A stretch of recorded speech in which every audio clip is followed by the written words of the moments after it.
a segue into my message this morning, I wanted to share with you a little bit from the Declaration of Principles. In other words, what we believe in religious science and the science of mind.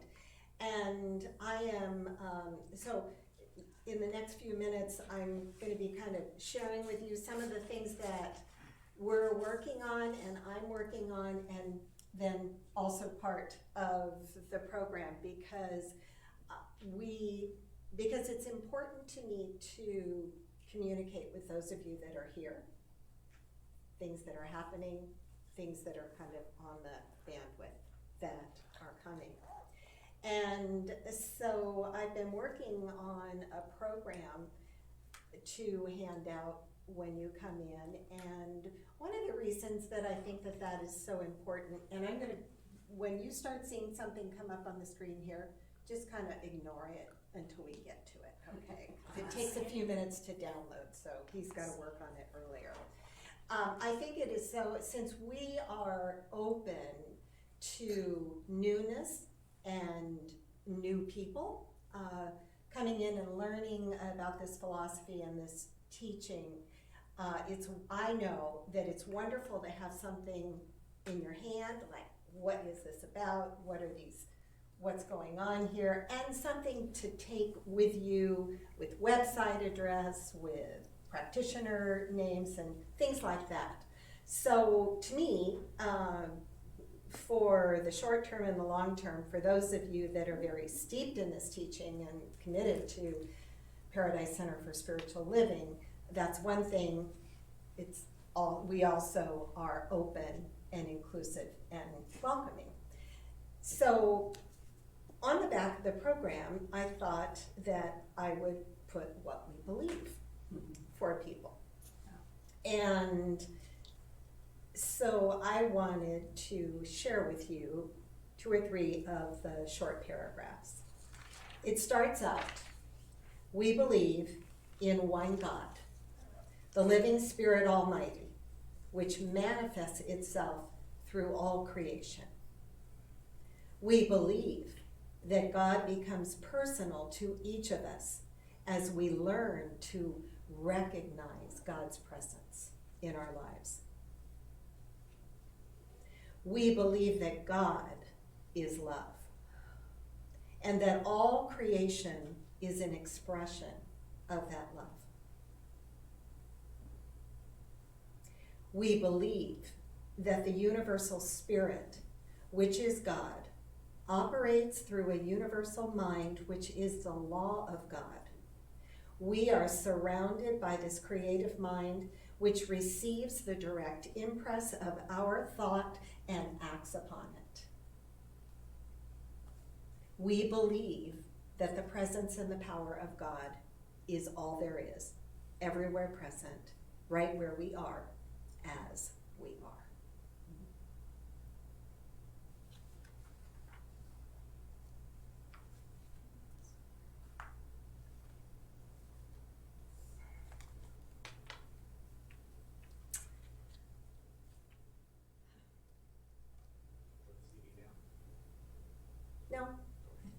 No, we won't use that now.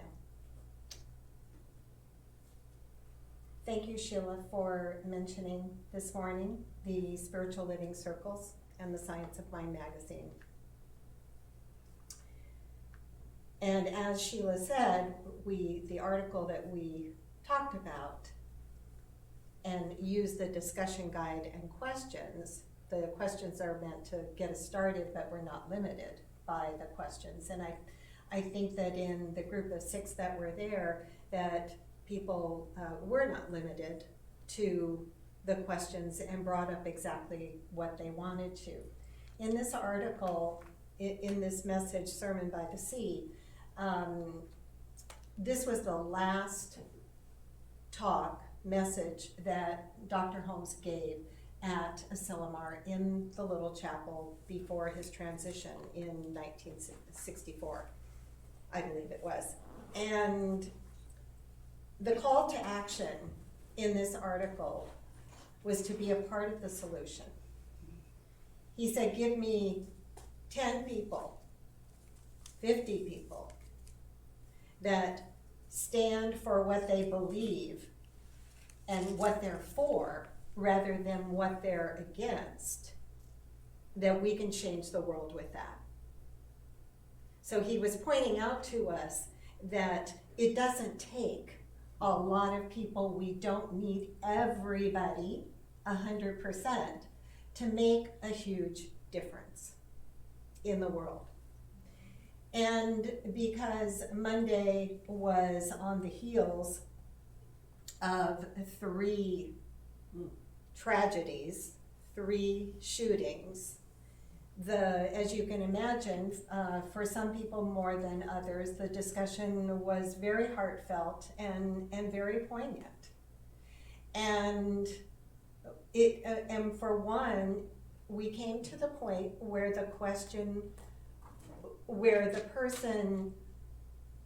was actually verbalizing what I know I have been through and what I think we all go through in shifting our belief from what we're against to what we stand for, is that place of, oh, I am so clear about what I don't want.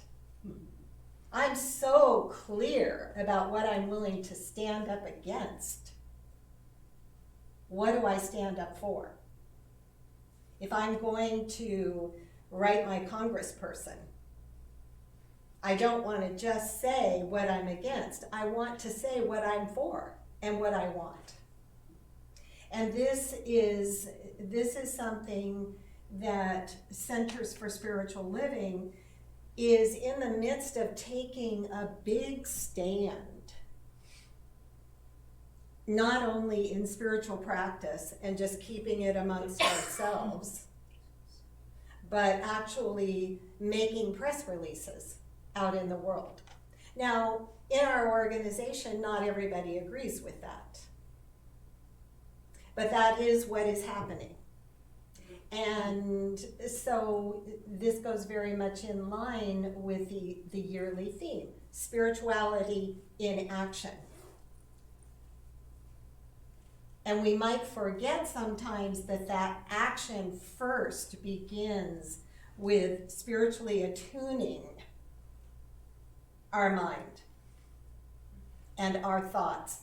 Because then what happens is that our emotions come into line. Dr. Holmes likes to use the word poised. The emotions are poised. The emotions back up the intention that we stand for love. And so then our actions, the actions that we choose to take, the words that we choose to speak out in the world, are in alignment with our spiritual values. The values of love and peace and harmony and a world that works for everyone. So last Sunday, when I came to service here in the morning, it was with a very heavy heart. As we know, July 28th, Saturday in the late afternoon, as the Gilroy Garlic Festival was winding up, there was a shooting and 2 children were killed and others injured. And within not too many days after that, August 3rd, there was the shooting in Texas, in the Walmart, anchored in the mall. A devastating, horrific experience for those people there. And as I was getting ready to come to service last Sunday, August the 4th, I heard about the shooting that had taken place in Dayton, Ohio. I think it began about 12:15 a.m. out in this very joyous, very populated district that people loved to go to.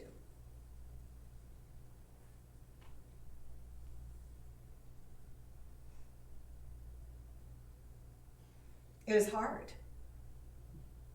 And the topic is gratitude. And I was having a hard time wrapping my mind around that. And yet, I was glad that I was here. I was glad that I was here with other people. And I was very, very open to having a shift, to having something that I could grasp going forward. And by the time the service was over, and I visited a little bit and walked out the front door, I had a folder with me, and before I did, what came to me before I walked out the door was, what needs to shift in me for me to come to the place that I can truly, honestly say that I am grateful for everything. That I can find something to be grateful for. Everything in my life, and this is a part of my life. That's what I walked out the door with, no answers. And I'm not here to say that I specifically have all the answers, and not even going to try to go there specifically with that. But the theme for the month is respecting other nations and peoples. So right there, when I knew that that was the theme, but as I sat and looked at it Sunday later and Monday and a couple of times during the week, it's like, wow, what a beautiful time to have this theme that I can put my thoughts and my focus on expanding my own respect for other nations and peoples. So I wanted to share with you, I gleaned this from listening to a recording of Dr. Edward Viljoen in Santa Rosa.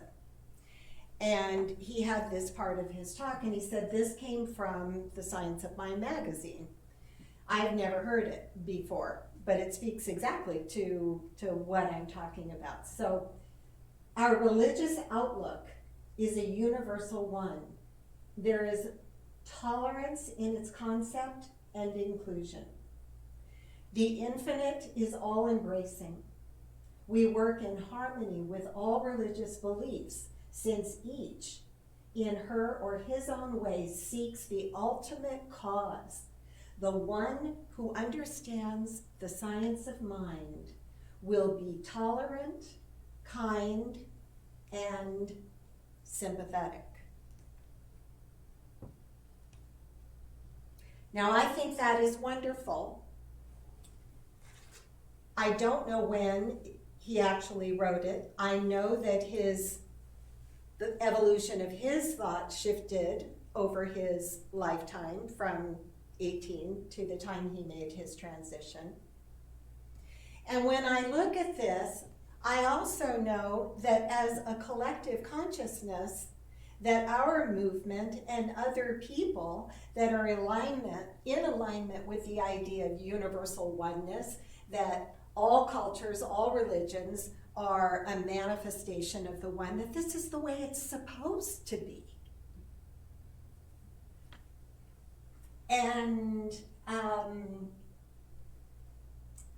in some of these words, I can see where we have continued to evolve from open at the top. Maybe you see some too, but one of them that pops out to me is up at the top, there is a tolerance in its concept and inclusion. Now, I want to believe that when Dr. Holmes used the word tolerant, that he meant more than just tolerating it. I don't like it, I don't believe it, no, I don't really have respect for it, but I'm gonna tolerate it. There is, as I looked up the word in the definition, there is that definition, but there's also another little piece that begins to lead to tolerant being more proactive, and tolerant being respectful. But I think that as a collective consciousness doing healing work, that maybe we are ready to step into some other words than tolerant. And then he uses it again in the end, and sympathetic. So, these were just words of the time, but words have power. And when we look at words, it's really interesting to see how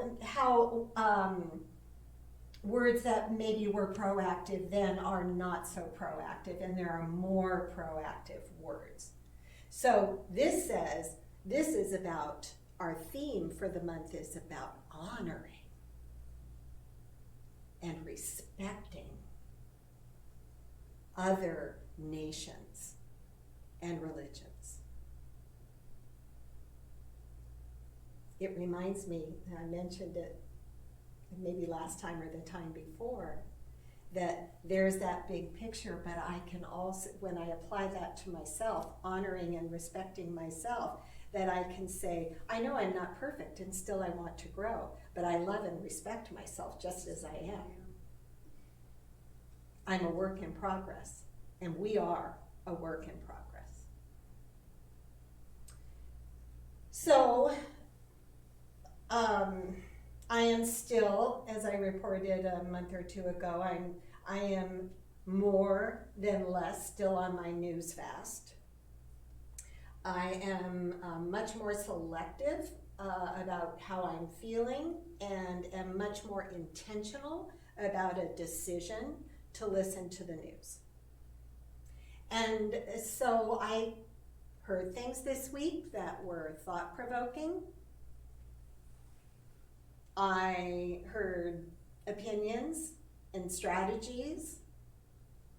And in my thinking about this,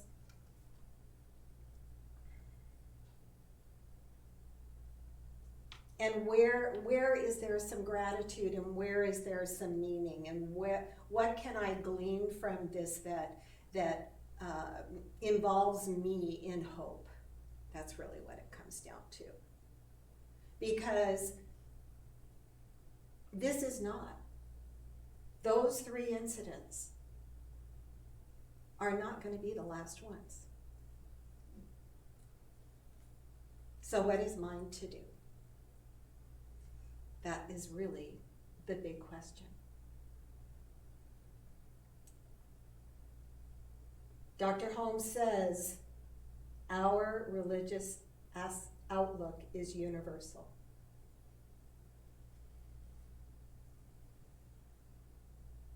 He says, the infinite is all embracing. The infinite is all there is.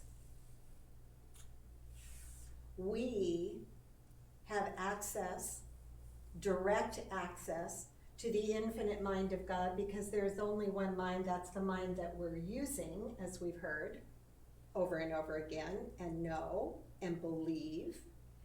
And yet, I must evolve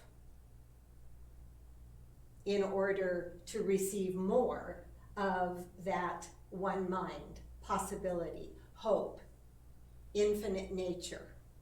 And it leads me to the place of love.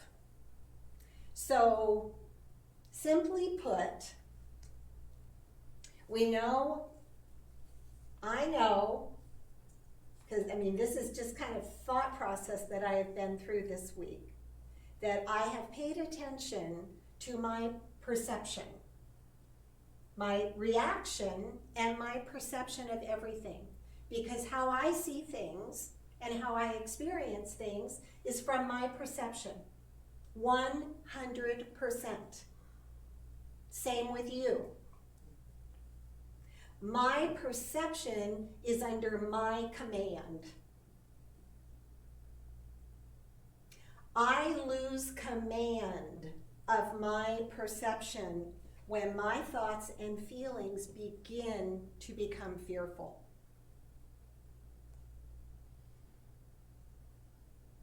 When I move into fear that there's not enough of something, or that this is never going to get better, how is this going to end?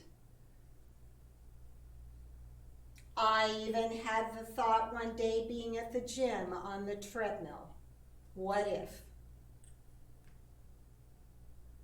I don't know if I'm alone with that, but I noticed, I thought about it.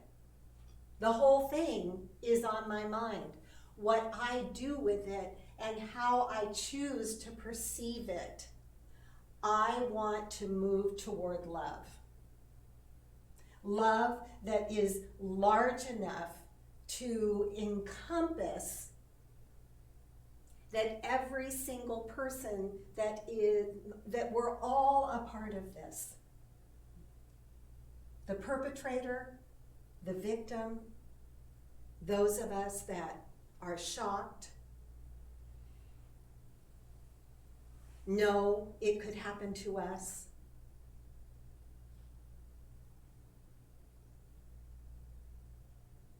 A woman after the service this morning came up to me when I talked about this, and she said, you know, I found myself a couple of days early in the week going to the internet and looking for bulletproof vests for my children. And she said, and then I had the thought, do I want to live like this? So right there was an opening in her perception, a choice.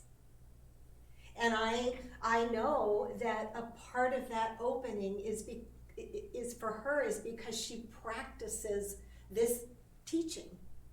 She believes it, and she moves towards it.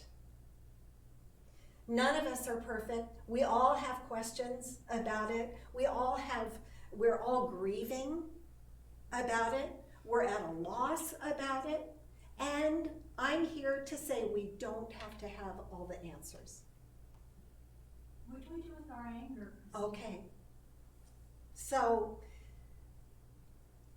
it was interesting after the service this morning that the conversation that ensued in the social hall because of talking about it. And this is the power of spiritual living circles.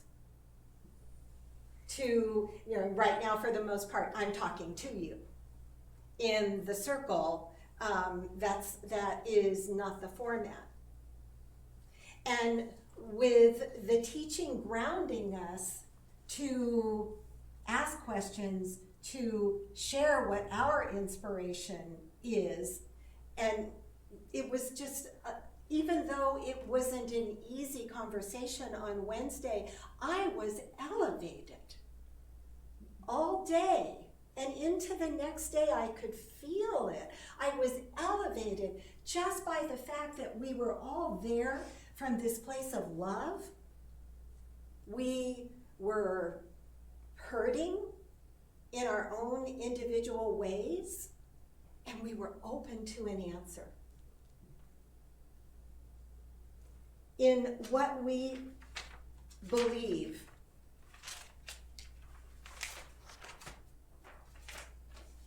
we believe that God becomes personal to each of us as we learn to recognize its presence. So there is this continual journey of learning to recognize the wisdom and the intelligence and the love of Spirit moving through our being. So when I'm angry about something, first and foremost, I can say, I'm grateful that I'm aware of how I feel. And this is just, this is my practice, because I take to heart what Dr. Holmes says, that there's no bad emotion other than a repressed And when we look and, when we hear about the psychology of some of the people, of these young people, mostly men, young men, that are acting these things out, there is a lot of repression of their emotions going on. A feeling of being separate and apart, of being limited, a feeling of fear that their needs will not be met, a feeling of fear that the life that, that they've been taught to think they should have is being taken away from them. Fear, fear, fear, fear. So since my perception is the only thing that's going on, then I get to look at all those things in myself, because I'm projecting that out on others. So if I'm angry about it, that is only a call to love. It's saying, I'm hurting. There's a part of me that is hurting, and I don't know what to do about it. There's also a part of us that is saying, enough. And in the beginning, who has not had that experience where you've had something going on in your personal life that you come to the place and you go, enough, no more. And it usually means that we're ready to stand up and take greater responsibility for our experience. Sometimes it means that we've got to say something that we haven't wanted to say. Anger is a part of grieving.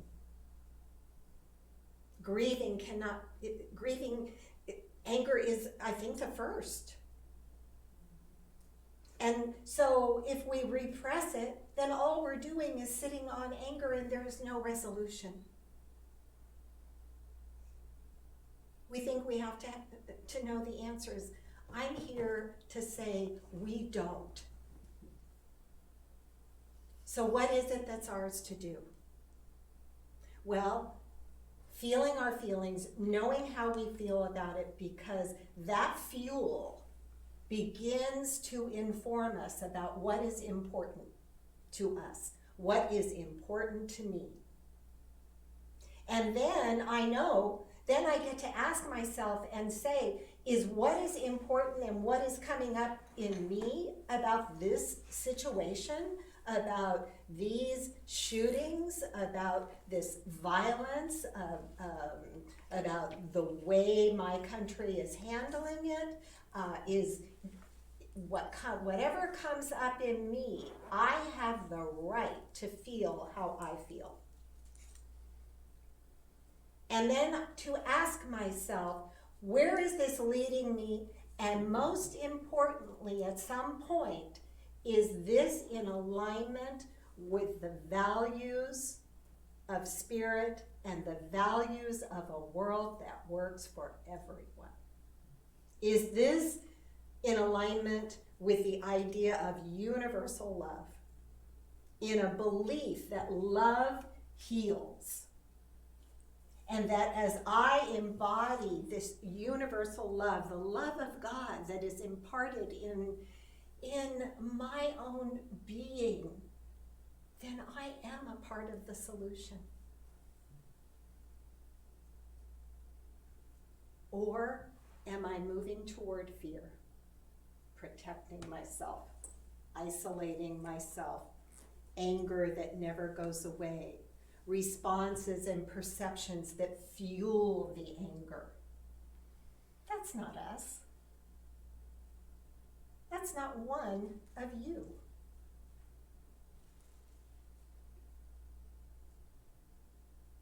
But there's nothing in our teaching that asks us to be in denial or to ignore what is going on in our life that doesn't feel right or in the world.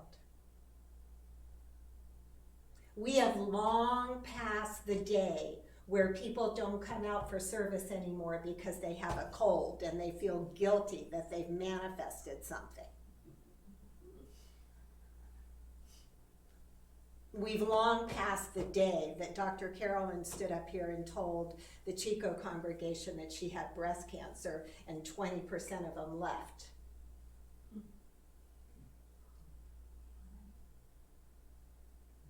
Because she can't heal herself, must not be doing that right. That's not love. God imparted us with freedom to grow and to choose and to experience the consequences and to learn that no matter what it is that we're experiencing, that we are enough. And I'm grateful for that. The infinite mind of God is perfect. I am not. I make mistakes. There are times that I do and have spoke violently. Maybe even some violent actions.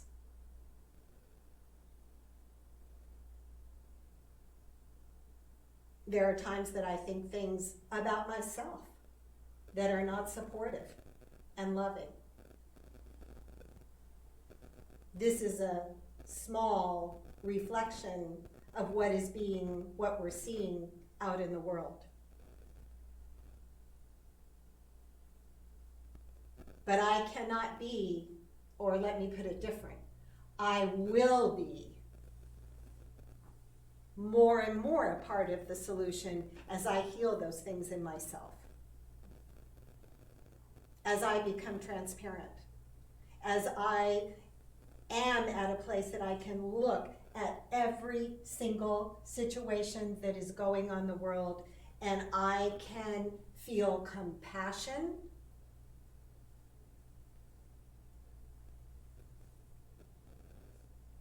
and here's the thing about gratitude. When we're grateful, feeling grateful is the result of having accepted our good. So that is my aha for the week, because I make a little list of what you're grateful for. I had a good night's sleep, it was a good breakfast. I was like, that just never seemed that important to me. So I looked in the glossary. This was a really productive week. I looked in the glossary of the textbook, the concordance, and there were 2 references for gratitude. Now he says about gratitude in a whole lot of different ways, but there were this many references for acceptance. Well, I know that gratitude is about accepting my good, accepting that everything is okay. That doesn't mean I don't have work to do. Gratitude, accepting our good, we feel gratitude, and then guess what? You feel more spiritual. You're going, thank you, God. How did there's grace. We feel more spiritual when we're practicing gratitude. And when we're practicing gratitude, we want to be more social. We want to be with people. I'm going to invite so-and-so over, right? Or, go have lunch with somebody. You feel you want to be with other people and share this loving energy, because, we still are living in a world that's good. There's so much more good going on than there are these horrific things. And we have so much to learn from other cultures and religions that have so much less than us, and that just sing and dance and celebrate as part of their everyday life. Gratitude helps us to be more social. And the last thing is that gratitude moves us away from being materialistic. Because when we're focused on what we don't have, or fear that our needs aren't going to be met, all the different scenarios, am I going to have enough? Is there enough? What about this? What about that? You know, always futurizing. That's about the training of our mind. Bringing ourselves to the moment, because God is in the moment. That's why we feel more spiritual when we're grateful and accepting. And we don't focus on, oh, I want this, or I want that, or I don't have that. And how's that going to happen? Materialism is driving people crazy. Gratitude is a beautiful thing. And I'm so grateful to be able to stand here and say, you know, I've somewhat answered the question for myself.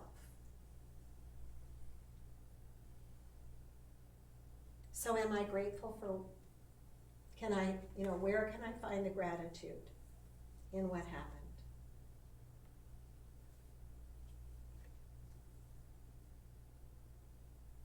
Some people may disagree with me, but I think it's happening more and more. Well, the reasons, whatever the reasons all are, that is happening, and there's so much more going on than we'll ever know in terms of evolution. They've been there a long time. They're not new. So I can say the lid's off. It may not be all the way off. But my teacher always said to me when I go, oh, why is this happening? Christine, it's come up to be healed. It's come up to be healed. Now what are you going to do with it? What is it you really believe? Do you know she had the audacity one day when I came in here? I used to get terrible migraines, and I came in here, I was supposed to give the talk for her, even though she was here. And I had a terrible migraine, and I walked into her office, and she looked at me, and she goes, you got a headache, don't you? Oh, yeah. I'm not sure if I'm going to be able to do it. She got about this close to my face and said, maybe you better figure out what you really believe.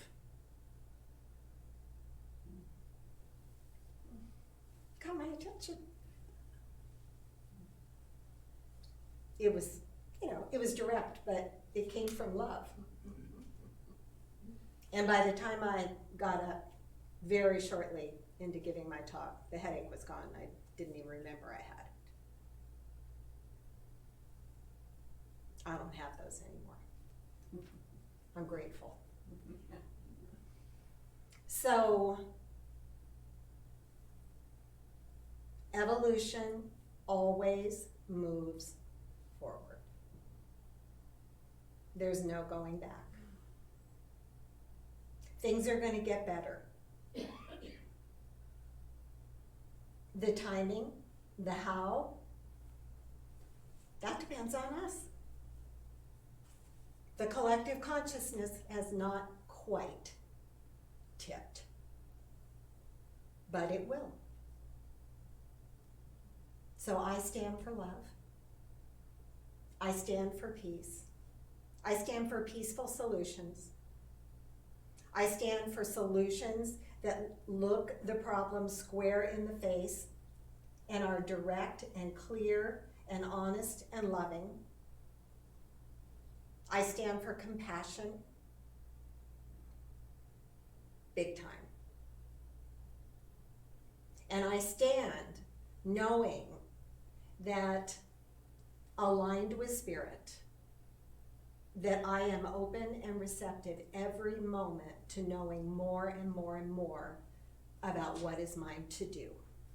I stand for that, and I will participate in that. And in that way, I know that all things are working to good, and I celebrate that. Thank you for listening to this. so it is.